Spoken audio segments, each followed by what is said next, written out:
Mr. Chair, I rise today to offer my amendment that utilizes the Holman Rule to reduce the salary of Shawn Kelly, Assistant Secretary of Defense for Readiness. That salary shall be reduced to $1. As the Assistant Secretary of Defense, Mr. Skelly is the principal advisor to the Secretary of Defense and the Undersecretary of Defense for personnel and readiness on all matters related to the readiness of our armed forces. In that capacity, he is supposed to develop policies and plans, provide advice, and make recommendations for total force readiness programs, reporting, and assessments of readiness to execute the National Defense Strategy. Like many of Biden's bureaucrats, Mr. Skelly is failing at his job and the basic responsibilities.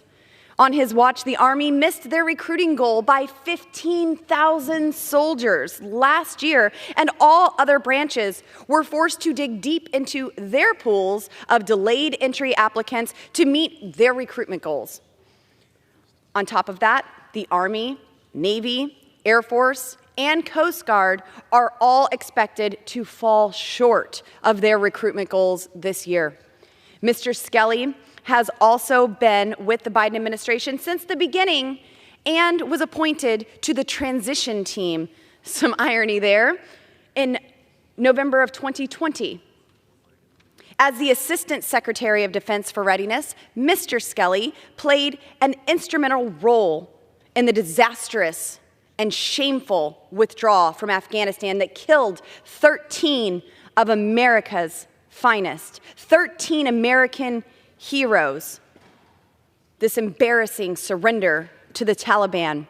As DOD's highest-ranking trans official, this delusional man, thinking he is a woman, embodies and espouses the wokeism that's causing significant harm to our military readiness and troop morale. The military shouldn't be focused on this woke agenda and combating climate change. And with Mr. Skelly at the helm of readiness, these misguided policy pursuits will continue to be at the forefront of DOD's priorities. I urge my colleagues to support my amendment to restore the focus of our Department of Defense to defend our nation. And Mr. Chair, with that I reserve. Lady reserves. For what purpose does the gentlelady from Minnesota seek recognition? Mr. Chair, I rise in the strongest opposition to this amendment. And people deserve to be treated with dignity and respect when being addressed. Assistant Secretary Skelly has served in her role admirably, as she has done as her time as a naval officer. Assistant Secretary Skelly is a naval fighter, naval for over 20 years. And, I am a little upset because the lack of respect that has been shown to Secretary Kelly by the last speaker is surprising for me on this House floor, which we hold in high esteem. A naval flight officer for 20 years, including time spent in the Pacific. Well, we're all important how important this region is right now. There's absolutely no basis for this amendment. The colleague who offers this amendment provides no real substantive reason why Assistant Secretary Kelly should have her salary reduced. There's only one reason why Assistant Secretary Kelly is being targeted is because she is simply a woman. I have fought long and hard with many women before me and with our allies for pay equity. We still have a long way to go, but I'm never going to vote to reduce a woman's salary. I urge my colleagues to vote no, and I reserve the balance of my time. The gentlelady from Colorado is recognized. Thank you, Mr. Chair. I guess delusion runs deep in the Democrat Party. I would go on the record to say that Science is a friend in this case, and sure, if you want to call Mr. Skelly a her, his chromosomes are still XY, and we trust the science over here rather than delusion and playing dress up and imaginary games with our military readiness. Our military needs to be lethal and able to defend our national security, not pander to the woke extremist left and make up fairy tales. Mr. Chair, I reserve. The gentlelady reserves. The gentlelady from Minnesota is recognized. Mr. Chair, when it comes to service of our country, there's a couple of things we ask from people. To take a loyalty oath, they do that. To pass basic training and to be up and fit for the job that they're called upon to do, they do that. Secretary Skelly qualifies in all those areas. And as far as the conversation that my colleague is having, I'm not going to engage in hateful rhetoric, Mr. Chair. Instead, I want to focus on the admirable service that our transgender, gay, bisexual members do in an all-voluntary Army. They volunteer to put their lives on the line. They deserve the dignity and respect this House can give them. And with that, I reserve the balance of my time. Gentlelady from Colorado is recognized. Thank you, Mr. Chair. I just want the record to reflect that there's nothing hateful about truth. And again, I do urge my colleagues to support my amendment to restore the focus of our Department of Defense to defend our nation. So I look forward to this Holman Rule being utilized to reduce the salary of Secretary Shawn Skelly, the Assistant Secretary of Defense for Readiness, to $1. Thank you, Mr. Chair. I yield. The gentlelady yields back. The gentlelady from Minnesota is recognized. Well, I'm just baffled here that we can pick and choose what's science, what's not science, what is human rights and dignity and respect, and what is not human rights and dignity and respect. And I look forward to having the discussion on climate change based on science with the gentlewoman from Colorado at some point in time. And with that, Mr. Speaker, at this point, I thank all our servicemen and women for their service, their families that serve alongside of them, and I yield back. The gentlelady yields back. The question is on the amendment offered by the gentlelady from Colorado. All those in favor say aye. All opposed say no. In the opinion of the chair, the ayes have it. The amendment is agreed to. Mr. Chair? The gentlelady from Minnesota is recognized. I would like to request the roll call vote. Pursuant to Clause 6 of Rule 18, further proceedings on the amendment offered by the gentlelady from Colorado will be postponed. It is now in order to consider amendment number 153 of Part Alpha of House Report 118, TAC 216. For what purpose does the gentlelady from Colorado seek recognition? Mr. Chair, I have an amendment at the desk. The clerk will designate the amendment. Amendment number 153, printed in Part A of House Report number 118-216, offered by Mrs. Boebert of Colorado.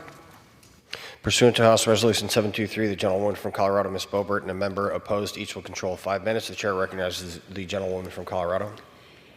Thank you, Mr. Chair. I rise in favor of my amendment, which will reduce the salary of Norval Dillard, Director of Diversity and Inclusion Management at the Office of Diversity, Equity, and Inclusion of the Department of Defense, to $1. Norval Rock Dillard is a part of the Joe Biden and Lloyd Austin's attempt to woken and weaken our military. He works in an office that should not exist, doing a job that also should not exist. Our military is not a social experiment, and we definitely should not be treating it like one or spending taxpayer dollars to do so. Woke ideology undermines military readiness. It undermines cohesiveness by emphasizing differences based on race, ethnicity, and sex. It undermines leadership authority by introducing questions about whether promotion is based on merit or quota requirements. It leads to military personnel serving in specialty areas for which they are not qualified or ready. It takes time and resources away from training activities and weapons development to contribute to readiness. Unelected bureaucrats at the DoD need to be held responsible for their failed leadership, which has distracted from DoD's mission and jeopardized the United States military's ability to defend our country.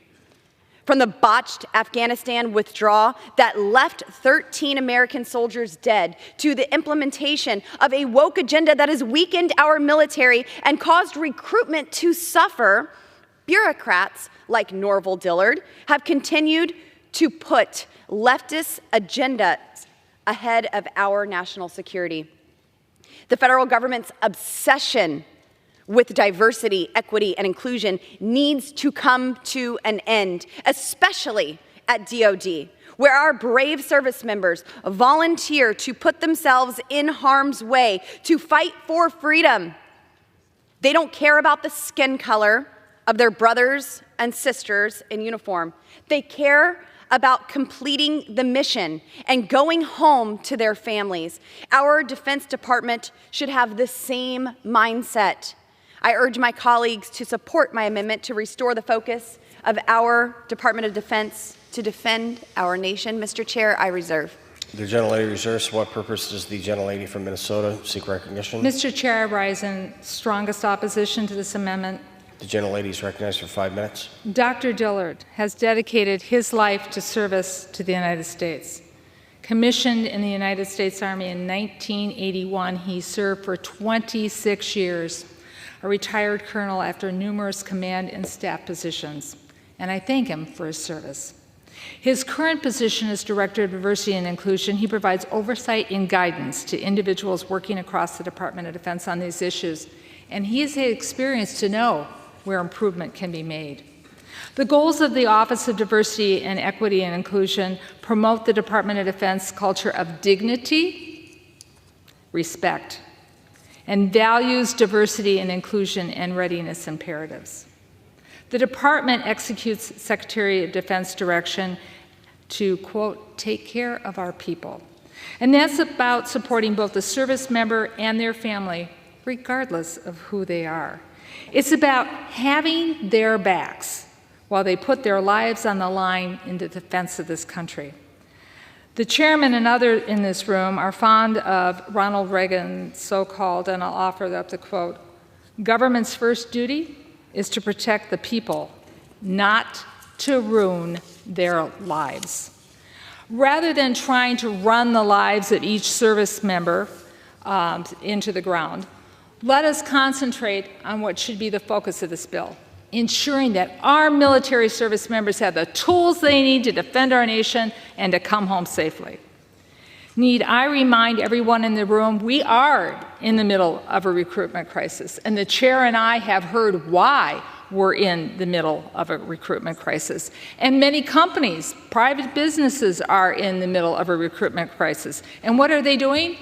They are opening up positions for diversity and inclusion to make sure people know that they're welcome in their companies. We want to make sure that people are welcome in the Department of Defense. We must find ways to attract young people to choose to serve this country, to know that their service will be honored. If they feel that serving in different branches of the department will open them up to ridicule, disrespect, or worse, why would they volunteer to serve and put their life on the line? Mr. Dillard is trying to ensure that all feel welcome and that he should not be vilified for that. He should be applauded. Let's stop the attacks on building a diverse force that represents all of America. Mr. Chair, I remember as a young high school student, I'm not afraid to admit my age with my gray hair, in 1972, all the discussions about women in the military academy. That was a radical idea. You know what the military had to do? They had to go out and they had to recruit and they had to show that they wanted the diversity, they wanted the respect. And I'm proud I do that with my military academies where I have Hmong and African Americans and people from different sexual orientations apply to serve in our country. They put their lives on the line. Duty first for them. So let's stop attacks on building a diverse force. And I urge my colleagues to vote no on this amendment, and I reserve the balance of my time. The gentlelady reserves. The gentlelady from Colorado is recognized. Thank you, Mr. Chair. My colleagues on the other side of the aisle agree that there is a recruitment crisis. Why is that? I think it's because our brave men and women who put their lives on the line to serve our nation dutifully, with honor, They don't see a true commander-in-chief in office. They don't see true leadership that they could be proud to serve alongside, to serve under. I don't believe that our brave men and women see that they will be taken care of when they put their lives in harm's way to defend our nation, to defend our allies throughout the world. Let me ask my colleagues a broad question. This Office of Diversity, Equity, and Inclusion, did that save our 13 service members in Afghanistan, or did it distract from the actual mission? I heard from my colleagues, Mr. Chair, on the other side of the aisle, that this was a way to ridicule and disrespect. Well, I think it is ridiculing to promote someone who does not have the qualifications needed for a position just because of how they identify, their race. This is what's ridiculing. This is what is disrespectful. And I see this woke agenda, this DEI, this movement that the left has created, I see it as a way to erase women. I heard my colleague on the other side of the aisle talk about in the 1970s there was a recruitment effort to bring more women to our military. And if that were the case today, if that were the mission today, to offer a more diverse military and recruit more women, well, my colleagues on the other side of the aisle would simply put men in a dress, put them in heels. Heck, I got some red lipstick you could borrow. But that's not the answer. The answer is readiness. The answer is that we are all equal under the law, and you do not promote someone simply because of these qualifications. Mr. Chair, I urge adoption of my amendment, and I yield. Gentlelady yields back. The gentlelady from Minnesota is recognized. Mr. Speaker, may I inquire how much time I have? Excuse me, Mr. Chair. The gentlelady has 1 minute and 30 seconds remaining. Thank you, Mr. Chair. Well, some of the remarks, Mr. Chair, that my colleague made, I'm not even going to bother to respond to because I don't think they are appropriate for this august chamber in which we are in. The military only takes people who are qualified to serve. And then after they've done their service for our country, they should still be respected. This is a very sad conversation that we are having. And I go back to the fact about diversity. And I'll use the example of the Hmong in my community who fought along our soldiers in Vietnam and protected many, and rescued many of our pilots. They came here, they didn't have a written language. They came here, they didn't know about military academies. And they wanted to honor and serve our country, but they weren't quite sure how to go about it. So what do? We created opportunities for diversity and inclusion. And it's amazing when you put a hand out to somebody and say, you know, we want you to be part of this great nation. And you're willing to put your life on the line. We thank you for that. The chair and I know why we have a recruitment problem. I understand why we have a recruitment problem. I serve on the committee, and I'm doing everything I can to address it, and part of it is this office. The gentlelady's time has expired. The gentlelady yields back. The question is on the amendment